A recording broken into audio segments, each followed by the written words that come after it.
Thanks, Dan, for the introduction. Ladies and gentlemen, it's a pleasure to be here for the Marcus Wallenberg Prize Symposium. The presentation will focus on the importance of process modeling for fast-growing tree plantations.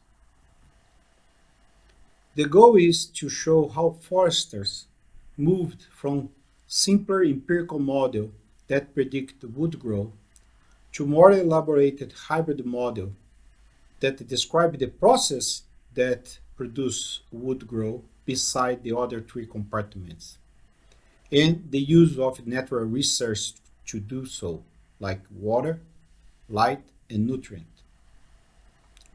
More than that, I want to use this opportunity to show the importance of this modeling shift approach to speed up research and science for this kind of forest. Forest plantation is crucial for the wood supply globally. It's responsible for more than 80% of the wood supply worldwide. And its fast growth is impressive in some places with some genetic materials. And as we can assume, it's easy to see that the higher the growth rate, the more likely the profitability and the sustainability of these systems. The reason is that this area is not only more productive, but many research has shown that they are more efficient in using the natural resources. So, there are many examples across the globe, and we could pick up different countries to address this kind of forests, like Chile, Portugal, South Africa, Australia, China, and even the United States. But we decided to focus in Brazil because Brazil nowadays has more or close to 10 million hectares of eucalyptus fast-growing trees that will help us understand the history of modeling for this kind of forests. For a forest perspective, wood growth is the main important thing for his business. But for a plant physiologist, understanding the process of photosynthesis or the process of root absorption for water and nutrient are the more important thing to describe growth.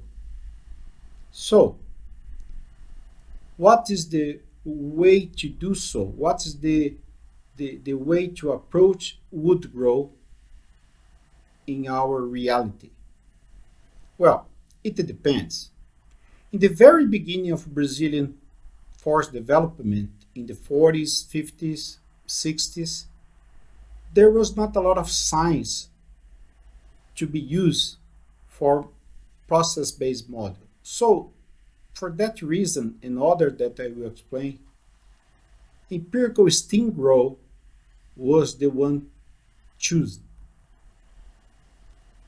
Here we can see how fast was the improvement of forests in Brazil in the last half century. In the yellow shade area, we can see the growth rate of forests was amazing, was almost fourfold increase. So, because of changing and improving the genomics and genetics, and changing and improving the silvicultures like site prep, fertilization, we were able to do that, and during this period, using empirical models that basically use an average of the last rotation to predict the next rotation was good enough. Evenly, or very often, the predicted growth was underestimated because the growth rate was so impressive. But as we can see at the end of in the last 20 years, there is a ceiling point, there is a plateau, there is a more likely limit of the site or of the genomics or the genetics that do not allow this kind of growth rates anymore. And that start being a reason that predicting growth will start to be a more accurate science that requires more knowledge to be precise. More than that, as we know, protection start to be in the last 20 or 30 years a big issue. Pest and disease spread globally. Different reasons, different hypotheses for that, but the fact is that there is no doubt that in Brazil, in the last 20 years, the number of pests and disease grows incredibly. And that's when you can easily see that, for instance, a defoliated tree that has wood in his stem will not grow for a long period until it refoliated. But the empirical model predicts a growth because it's based in the average of the last rotation. So, this error in prediction was because there was no link between the process of photosynthesis and the growth. The same we can speculate or we can do for rainfall. If there is no water in the system, the trees can die, can defoliate it, and they will not grow. And again, the empirical model could not handle that. Other appealing points. More and more the Brazilian society started demanding information about forest plantation. How much water are you guys using?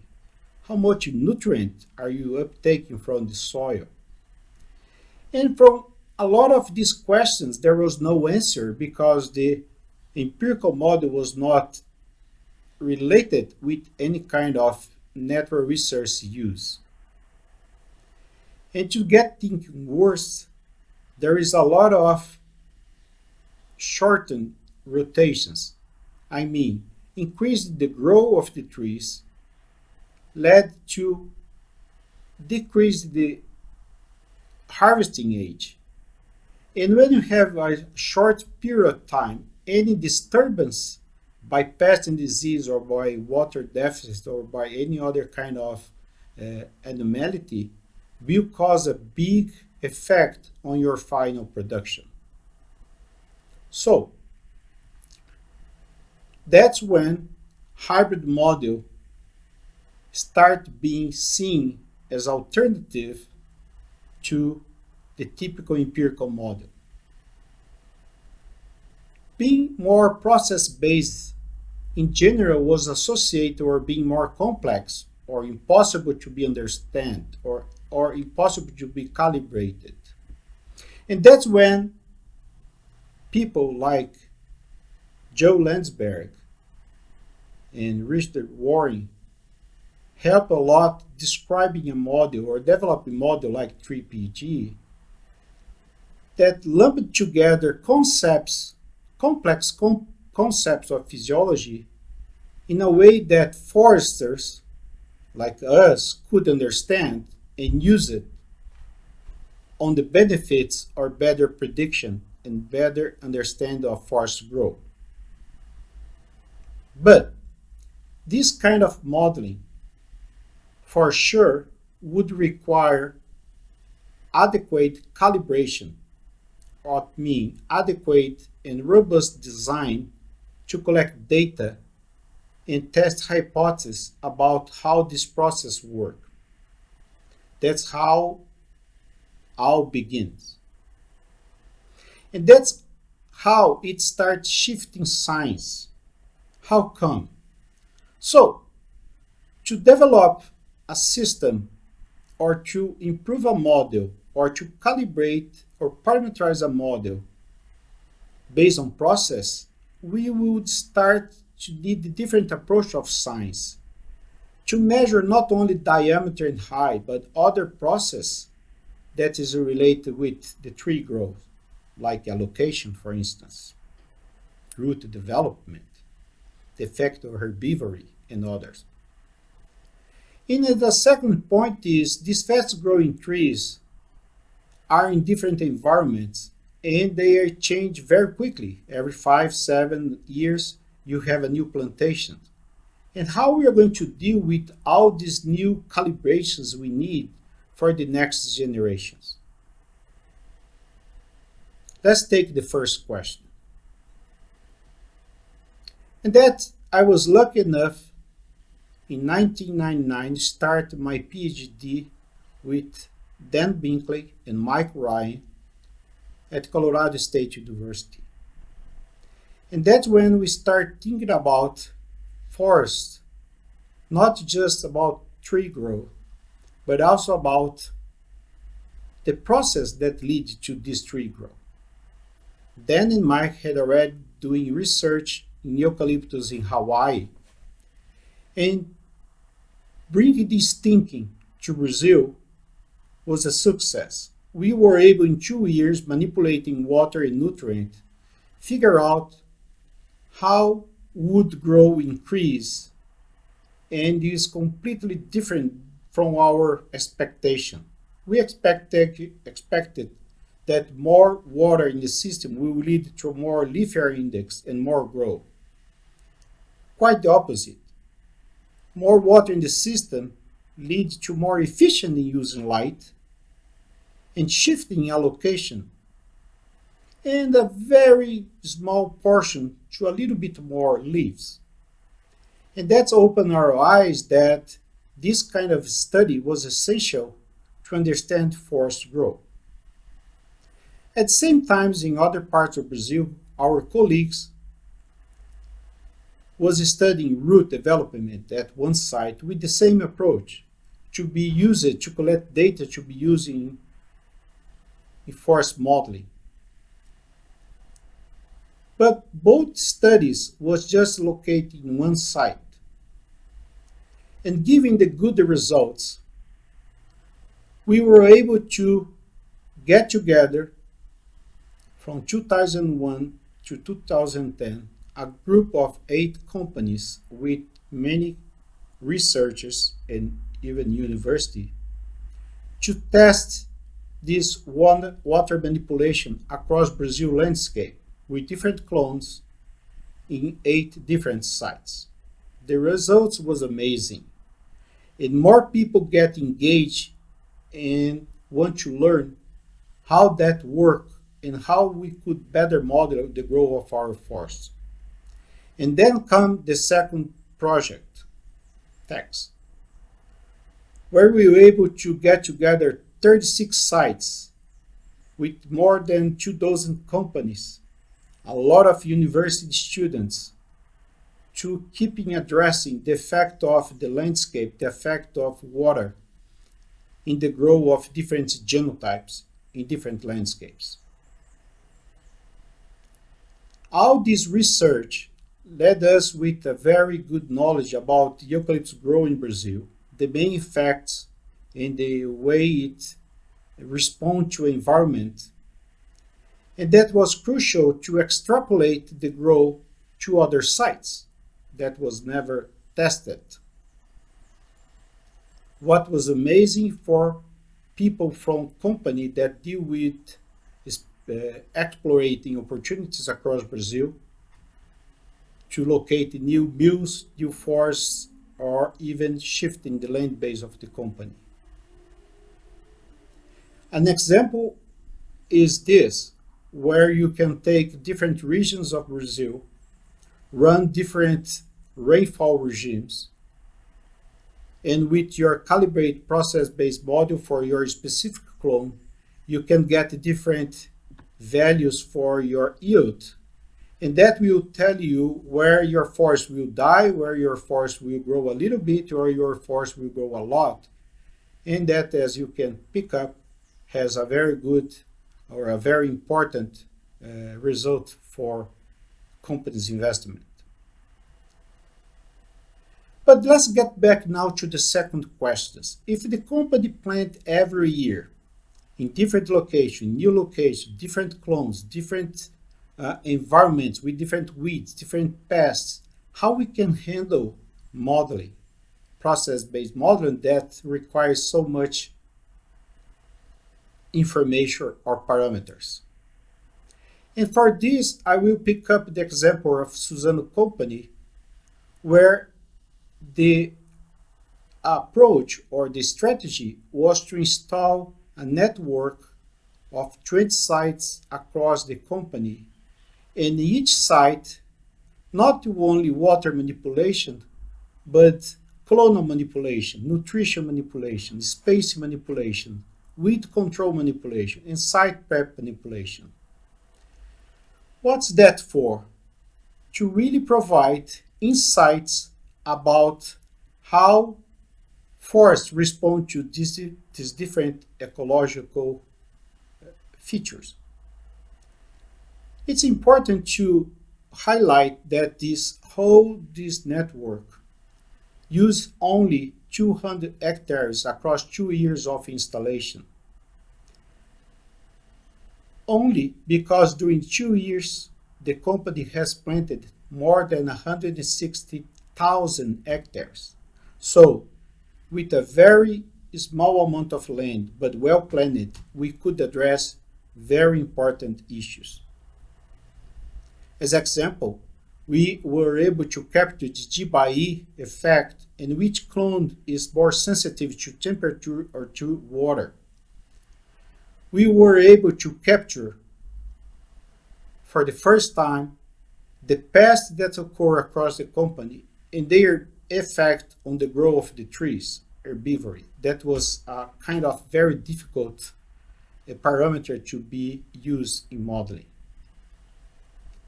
Also, the weeds that varies along the sites were able to be captured, and all that information about root growth, herbivory, weeds, genomics, now is available to be used in process-based modeling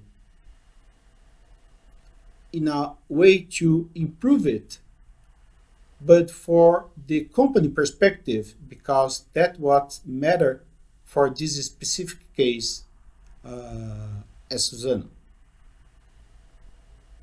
In parallel with all this development, the company or the companies has been investing a lot in orbital management.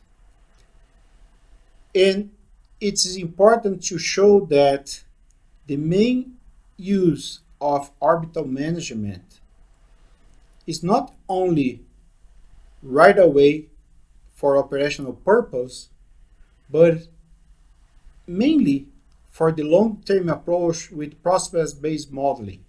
And for that, we do need a lot of information across the landscape. Knowing that all these sites of the G2M2P2 network and others was installed to be seen by space. So they are working not only as field trials, but also as orbital trials to gather better calibration for this satellite's image. So, the point is that the future of process-based model is a kind of evolution. Each site, each company, each region will require its specific improvement. In this case, the way this example with Suzano company, herbivory, root growth, clonal specific behaviors will be important and is being improved on the 3PG model. Other companies has other challenges, like frost, other disease, and so forth. But one important message is that we do need to keep pragmatical approach, like we learned from 3PG. If not, there is a likelihood that this improvement will be not fully implemented in a pragmatical way. So, with that, I finish my presentation, but I would like to highlight that all that was possible because the way Wallenberg, Worry, COOPs think about 3PG to be a tool for development, a tool for learning.